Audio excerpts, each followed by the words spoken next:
Ooh. Hello one, hello all. It's the gothiest ghost of them all, Casper in the flesh. And it's time for a review of Magdalena Bay, Imaginal disc. So, your opinion doesn't matter because the disc is imaginal. Well, no, it's the concept and the name.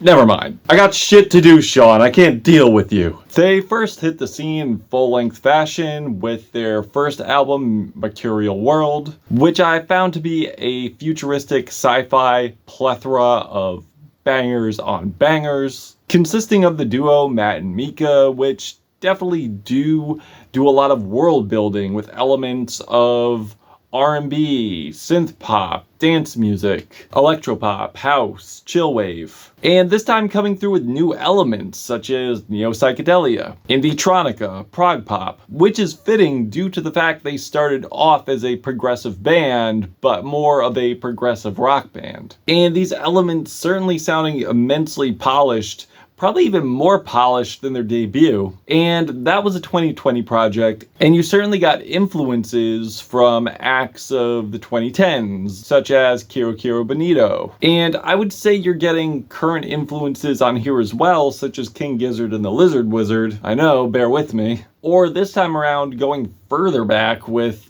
acts from the 70s like ABBA. And the King Gizzard is a Lizard Wizard, as I mentioned before.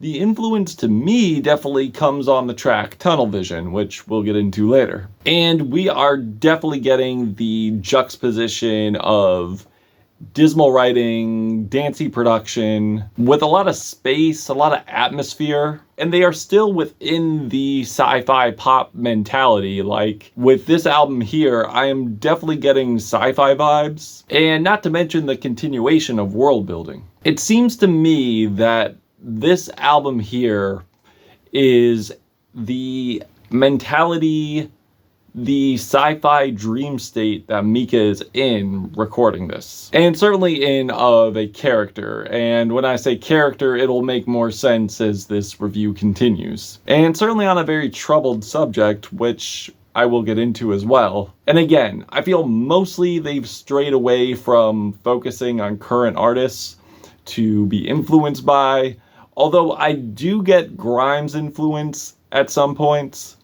but they're mostly pulling from the vintage era here, which they've really formed to make their own style. And I also love how defined and cinematic this album is. With excellent songwriting, great production, the performances are really engaging. Also, again, I want to say this album is like a sci-fi movie, but as I'm listening to this, with each listen, I'm piecing together the conclusion. I'm piecing together the ending. And I want to say this. Have you not heard the album yet? If you've not heard the album yet, pause this video, go listen to the album. That way there are no spoilers, because this review is loaded with spoilers, and I actually have to spoil it to make this review work, because each piece, each moment of this album really formulates the conclusion of what is to be, and how they're so intricately placed throughout. It's also an excellent flowing album too. One where it seems one thing leads to another. Segues are great. I also love the connection to the opener to the closer, where she finds herself in another world, and this other world is the afterlife. And one thing I caught on to after listening to this album numerous times are the melodic tie-ins to the opener to the closer. It's very subtle, but the refrain is definitely identical to the opener, and it is purposely done, as the closer is certainly more upbeat, more bright, more glamorous in tone, but I will say certainly in a bittersweet context, as on the intro you are getting the picture of this individual who looks like Mica pretty much taking her out, and the girl looks like her, and you're realizing, you're like, that was the prediction to the end of the album. That was a spoiler alert. That was a spoiler alert. I'm sorry if you didn't go back and listen to the album.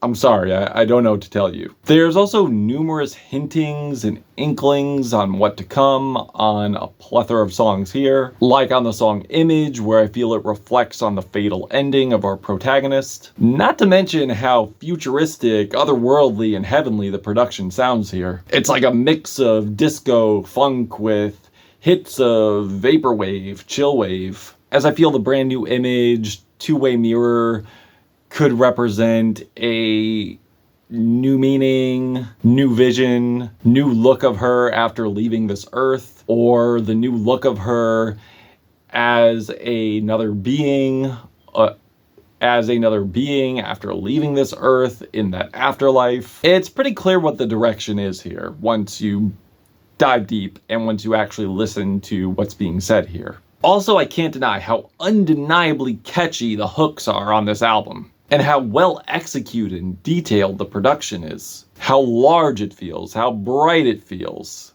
Like with Mica's lyrics of her depiction of her prediction of a fatal future and romanticism on Death and Romance. So yes, the album definitely does have some tight dance grooves with grim lyrical content. There's also Vampire in the Corner that I feel obsesses over a love interest, and being dead set on making this romantic interest hers, but also the acknowledgement of pushing this person away.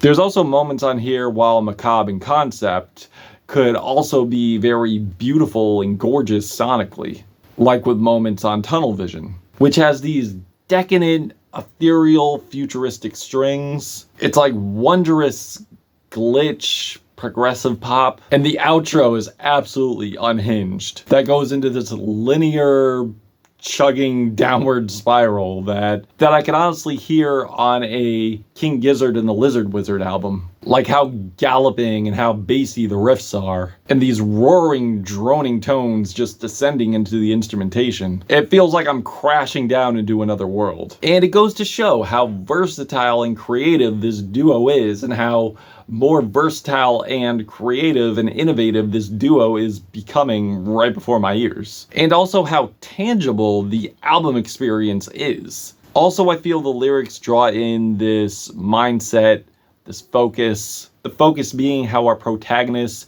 is just feeling so claustrophobic, like the world is crashing down on them, how they feel so much pressure and anxiety and tension from realizing their internal struggles, while simultaneously staying focused while also having inner conflicts with oneself. I also want to express my love for the bassy distortion and melodies, with the whining synths creating the super proggy new wavy touch that's almost video gamey in a way, with also these touches of hypnotic instrumentation, and doing that to allude to her means of escape, and alluding to her escape of some kind, and we know pretty much what that escape is. Like how she's coming up to the party, life is a chore. And I love how trippy this sounds, how elastic the production sounds. It's very trippy and surreal, and I can't deny how playful the melodies are here. I feel things go in a more dire direction on Cry For Me, with how sinister and disco the production sounds, with this ominous disco beat that sounds like a nightmarish version of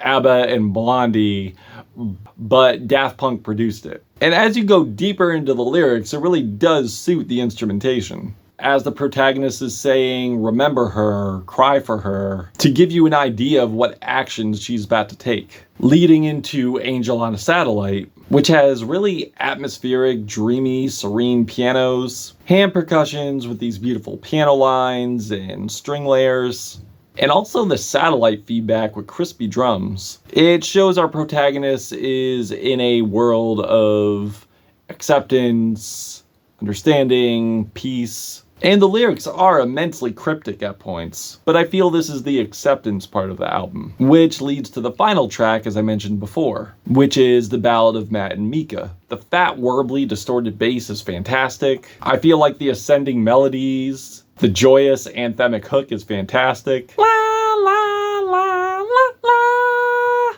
And I love how a lot of what she mentioned before ties into the ending. It really does create this cinematic, epic experience that I feel was missing on the first one. I felt like the focus on the first album wasn't exactly that tight, but I feel like they've tightened things up here, and it's better for it. I love the old school soulfulness of this too. It kind of reminds me of something Kanye would have produced back in the 2000s. Now, that's not to say I don't have issues with this album. Unfortunately, I do. But it mostly stems from the weird, amateurish production choices, mostly in the mixing pocket. Like, some of the production I don't think is as assembled well as it could be, like on Fear and Sex, where I feel the hi-hats are mixed way too high, and the samples don't really match up that well. Also, watching TV, while it does fit the narrative of the album, of the inner struggles, confrontation of this monster, and it does flow greatly into the next track. However, the glitches on it leave a lot to be desired. I feel they're a little bit tacked on. But outside of that, that does not take away from how great this album is. It's great,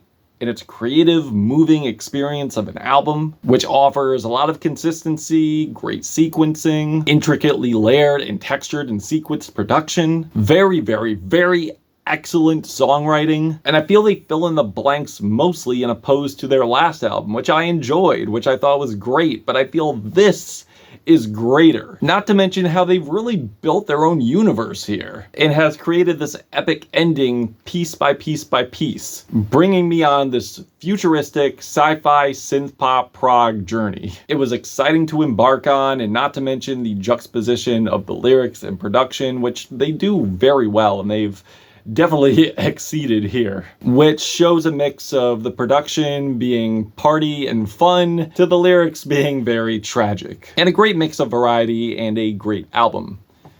I'm feeling a 4.5 out of 5 on this album. If you've given this a listen, what did you think? Did you love it? Did you hate it? Why? I am Caspa. I am your plug. Hit me with a sub. Show me love.